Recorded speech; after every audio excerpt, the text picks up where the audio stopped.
کہ اللہ کی طرف سے رسول جو مشن لے کے آئے کہ یتلو علیہم آیاتہ ویزکیہم ویعلمہم الکتاب والحکمہ، آیات الہی کی تلاوت کریں گے، لوگوں کے نفسوں کو برائیوں سے پاک کریں گے اور ان کو کتاب اور حکمت کی تعلیم دیں گے۔ اس مشن کو سوائے اماموں کی اور کسی نے آگے نہیں بڑھایا، اس لیے کہ رسول کے بعد دو راستے ہو گئے۔ ایک راستے والے حکومت کی طرف چلے گئے اور ان کو تعلیم سے، مذہب سے، اسلام سے اور تبلیغ سے کوئی دلچسپی نہیں رہی۔ آپ تاریخ پڑھیں تو آپ کو اندازہ ہوگا کہ جب رسول دنیا سے رخصت ہوئے تو عرب پوری طرح آرگنائز ہو چکے تھے، اسلام کو قبول کر چکے تھے، ان کو لڑائی کا تجربہ بھی اچھا خاصا ہو چکا تھا۔ ادھر رسول دنیا سے سدھارے اور ادھر مسلمان تلواریں باندھ کے مدینے سے جہاد کے نام پر نکل گئے اور لوگوں کو یہ سمجھایا گیا کہ اسلام کی تبلیغ ہو رہی ہے۔ اسلام کی تبلیغ نہیں ہو رہی تھی، وہ حکومت پھیلائی جا رہی تھی۔ مسئلے کو سمجھیے آپ، اسلام کی تبلیغ اس صورت میں ہوتی جب علماء جاتے، اسکالر جاتے، دانشور جاتے، پڑھے لکھے لوگ جا کے لوگوں کو فلسفہ اسلام سمجھاتے، جب اسلام کی تبلیغ ہوتی۔ تلواریں لے لے کے جو لوگ نکلے اس سے اسلام کی تبلیغ نہیں ہوئی۔ مسلمان تو بنے، اسلام تو پھیلا، مگر وہ سا اسلام پھیلا جو مائنس اہل بیت تھا۔ سمجھ لیجئے بات کو، چاہے وہ اسلام مصر میں پھیلا ہو، چاہے وہ اسلام عراق میں پھیلا ہو، چاہے وہ اسلام ایران میں پھیلا ہو، چاہے وہ اسلام ہندوستان تک آیا ہو، چاہے وہ اسلام اسپین تک پہنچا ہو اور ترکی تک پہنچا ہو۔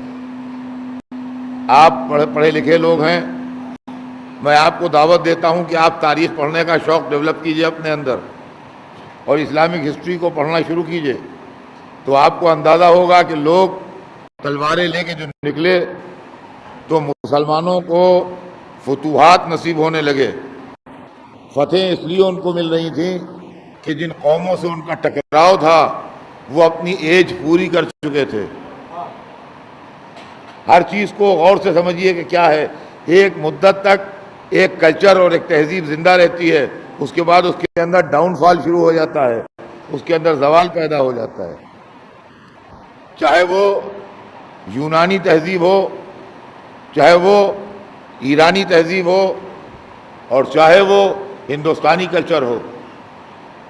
جس وقت اسلام کا سورج مکے میں چمکا اس وقت یہ تمام تہذیبیں اور یہ تمام کلچر جو تھے یہ اپنے ڈاؤن فال کی طرف جا رہے تھے اور زوال کی طرف جا رہے تھے۔ ڈاؤن فال اور زوال تہذیبوں کا کیوں ہوتا ہے، اس کا بھی ریزن ہے۔ جو آدمی محنت کرتا ہے، اس کو آپ زندگی میں بھی دیکھ سکتے ہیں، چھوٹے پیمانے پر گھروں میں دیکھ سکتے ہیں۔ ایک آدمی غریبی کے ماحول سے اٹھتا ہے، محنت کرتا ہے، پسینہ بہاتا ہے، کاروبار کرتا ہے، دھندا بہت بڑا بنا لیتا ہے، بہت بڑا کاروبار قائم کر لیتا ہے، لیکن اس کے لڑکے جو پیدا ہوتے ہیں وہ مالدار کے گھر میں پیدا ہوتے ہیں، وہ غریب کے گھر میں پیدا ہوا تھا، لہذا اپنی غریبی دور کرنے کے لیے اسٹرگل کر رہا تھا۔ اس کا لڑکا جو ہے وہ سیٹھ کے گھر میں پیدا ہوا۔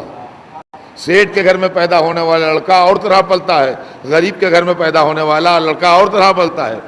غریب کے گھر میں جو پیدا ہوا تھا وہ دھوپ میں، پانی برستے میں، پریشانی میں، پیدل سواری پر، تکلیف میں، آرام میں، ہر طرح زندگی گزارتا ہے۔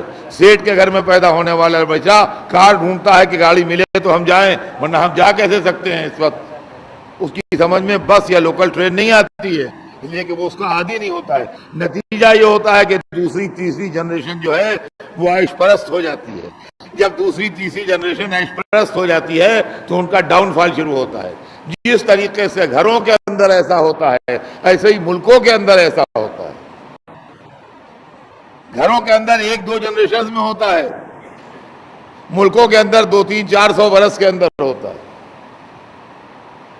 اور فرمایا آپ نے ہندوستان میں، آپ پڑھیے ہسٹری، بالکل سامنے کی ہیں چیزیں، آپ کو سب سمجھ میں آ جائے گا. ہندوستان میں جب مغل آئے، جنہوں نے مغل امپائر قائم کیا یہاں، تو کہتے ہیں بابر 3 دن گھوڑے کی پیٹھ سے ایسے نہیں اترا، تلوار چلاتا رہا.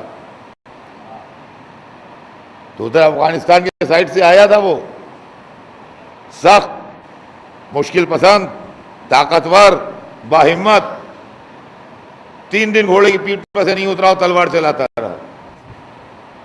نہ سویا، نہ آرام کیا، نہ ریسٹ لیا.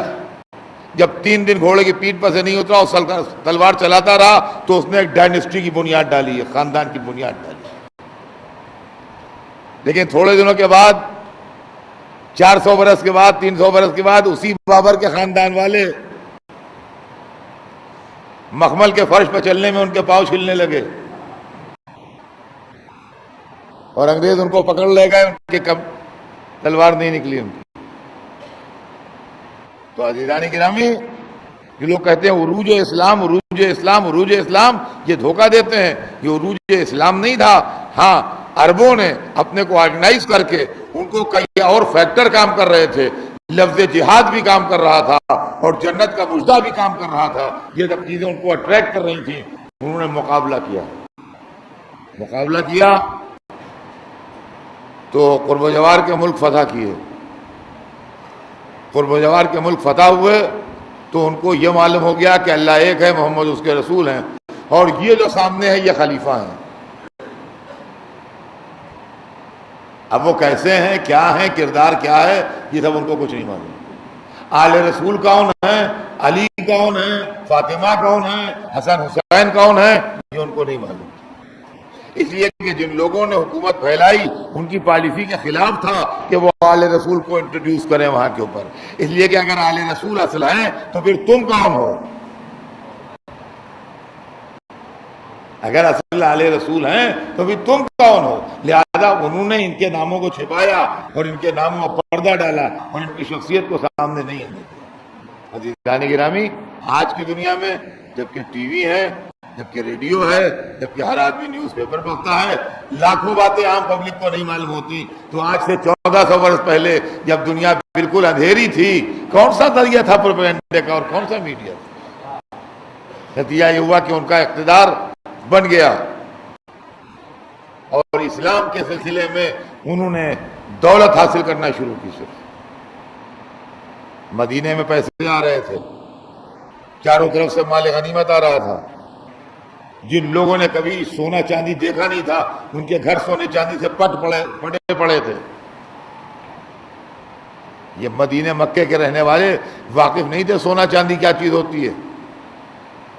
غریبی کے زمانے سے گزر رہے تھے، یہ قیمتی چیزوں سے باخبر نہیں تھے. تاریخ میں لکھا ہے کہ جب ایران کے بادشاہ کے محل میں لوٹ ہوئی ہے تو ایک عرب کو 2 سونے کے پیالے ملے، وہ لے آیا. رات کو وہ کیمپ میں اپنے لیٹا رو رہا تھا اور کہہ رہا تھا کہ مجھے 2 زرد پیالے ملے ہیں. سونا زرد ہوتا ہے نا، تو رو رہا تھا کہ مجھے 2 زرد پیالے ملے ہیں. کیا کوئی اللہ کا بندہ ایسا ہے کہ چاندی کا ایک چمکتا ہوا پیالہ دے کے مجھ سے یہ 2 زرد پیالے لے لے؟ تو آپ سمجھ لیجئے ایسے بندے اللہ کے ہر جگہ ہوتے ہیں. کوئی جگہ خالی تو ہے نہیں ایسے بندوں سے. کوئی نکل آیا ایسا بندہ، اس نے ایک چاندی کا پیالہ اس کو تھما دیا اور 2 سونے کے پیالے اس سے لے لیے. اس نے 2 سونے کے پیالے بھی دیے اس کو اور دعائیں بھی دی اس کو. خالی سونے کے پیالے ہی نہیں دیے دونوں، بلکہ اس کو دعائیں بھی دی کہ تم نے مجھے چاندی کا ایک پیالہ دے دیا، اللہ تمہیں سلامت رکھے، خوش رکھے. تو عزیزان گرامی، دنیا میں یہ ہوتا ہے. تو اسلام جو آج تک مصیبت میں پھنسا ہے، یہ وہ دین تھا کہ اگر یہ آل محمد کے ذریعے پھیلتا تو 100 برس کے اندر اندر نہ صرف یہ کہ پوری دنیا مسلمان ہو جاتی، بلکہ قومیت، وطنیت کے سارے تصور دب کے انسانیت اور للہیت کا تصور ابھرتا اور ساری دنیا ایک ملت بن کے اور ایک قوم بن کے دائرہ اسلام میں داخل ہوتی. لیکن انہوں نے ایک چاندی کا پیالہ لے لیا، 2 سونے کے پیالے دے دیے. یہ ہے معاملہ میاں.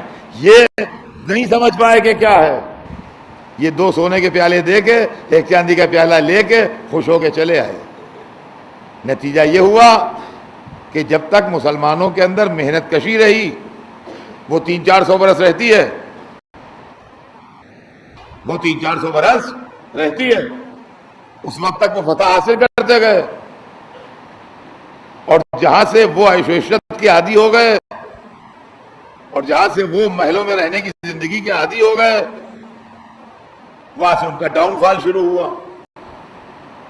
تو یورپ ان کے قبضے سے گیا، اسپین ان کے قبضے سے گیا، پھر ہلاکو کا طوفان آیا اور بغداد کی اینٹ سے اینٹ بج گئی، اور مسلم شہروں میں مسلمانوں کے خون کے دریا بہے.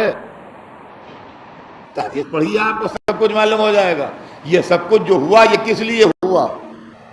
اگر دین خدا تھا تو مسلمان پٹے کیوں؟ اگر دین خدا تھا تو ہارے کیوں؟ کل تک دین خدا تھا، آج دین بندہ ہو گیا. یہ کون سا تماشا ہوا؟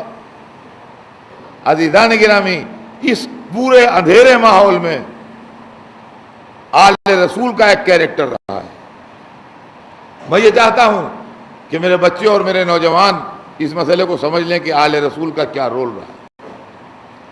اور اسلام کو کل جب دنیا اور تعلیم میں آگے بڑھے گی اور انسان سچائی کی تلاش میں نکلے گا، آج ہم ممبروں سے چلا رہے ہیں لیکن کوئی سننے پر تیار نہیں. ہمیں معلوم ہے کوئی سننے پر تیار نہیں.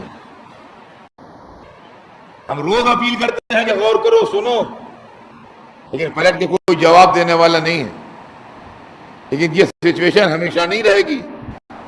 ہم تو نہیں رہیں گے، لیکن 100 برس کے بعد، 200 برس کے بعد، 400 برس کے بعد کبھی یہی آواز پھر ابھرے گی، اور اسی آواز پر دنیا لبیک کہے گی. اس وقت انسانیت کو بچانے والے اور اسلام کو بچانے والے فقط 12 امام نکلیں گے اور کوئی نہ نکلے.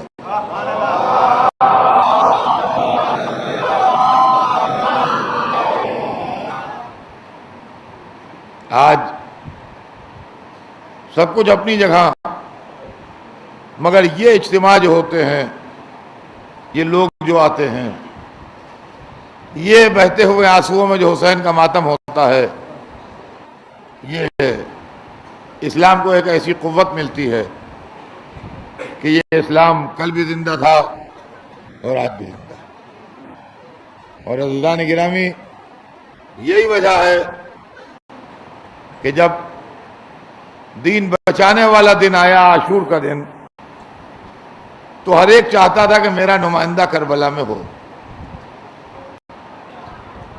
ہر ایک کی تمنا تھی کہ اگر ہم نہیں ہیں تو ہمارا ریپرزنٹیٹو، ہمارا نمائندہ کربلا میں ہو. چنانچہ کربلا میں پنجتن پاک کی نمائندگی مکمل تھی. فاطمہ زہرا کی نمائندگی زینب کبریٰ کر رہی تھی، حسن مجتبیٰ کی نمائندگی حضرت قاسم کر رہے تھے، رسول کی نمائندگی حسین کر رہے تھے، خود حسین کا بیٹا علی اکبر موجود تھا راہ خدا میں سر دینے کے لیے، اور علی کی نمائندگی عباس کر رہے تھے. عزیزان گرامی، آج کی رات ہم لوگ حضرت عباس کے مصائب پڑھتے ہیں.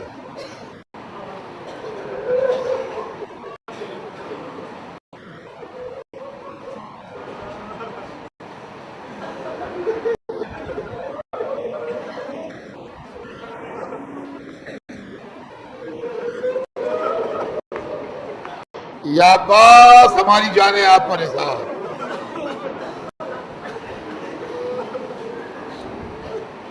یا عباس، ان غلاموں کا سلام لیجئے. یہ آپ کو رونے جمع ہوئے ہیں، آپ کا ماتم کرنے جمع ہوئے ہیں، آپ کی عزاداری کرنے جمع ہوئے ہیں، آپ کا گریہ و بکا کرنے جمع ہوئے.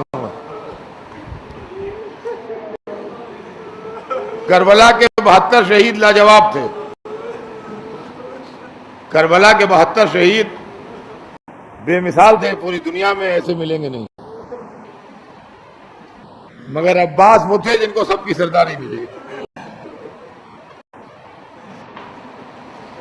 علم لشکر اسلام عباس کے ہاتھ میں تھا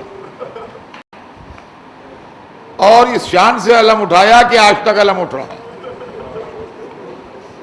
عباس پر بھی سلام اور عباس کے علم پر بھی سلام.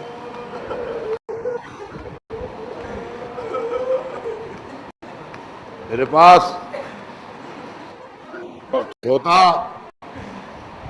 تو میں آپ کو حضرت عباس کی شجاعت سناتا، لیکن ایک بات صرف عرض کر کے بات کو تمام کروں گا کہ عباس میں اور سارے شہیدوں میں فرق یہ ہے کہ ہر ایک کے دل کی حسرت نکل گئی.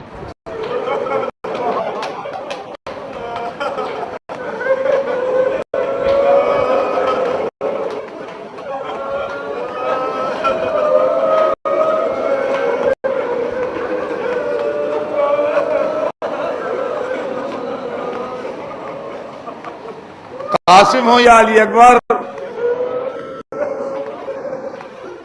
حبیب ہو یا مسلم، زبیر ہو یا ہلال، ظالموں کے ظلم پر بہت دل جلا اور بہت ظاہر ہے کہ مزاج برہم ہوا ہوگا، مگر جب مولا سے اجازت لے کے تلوار کھینچ کے آئے تو ٹکڑے اڑا دیے لشکر کے. بوڑھے بوڑھے اس طرح لڑے کہ کیا جوان لڑیں گے. وہی ان کا جذبہ تھا جو لڑ رہا تھا میدان. عباس وہ شہید ہے جس کے دل کی حسرت نکلی.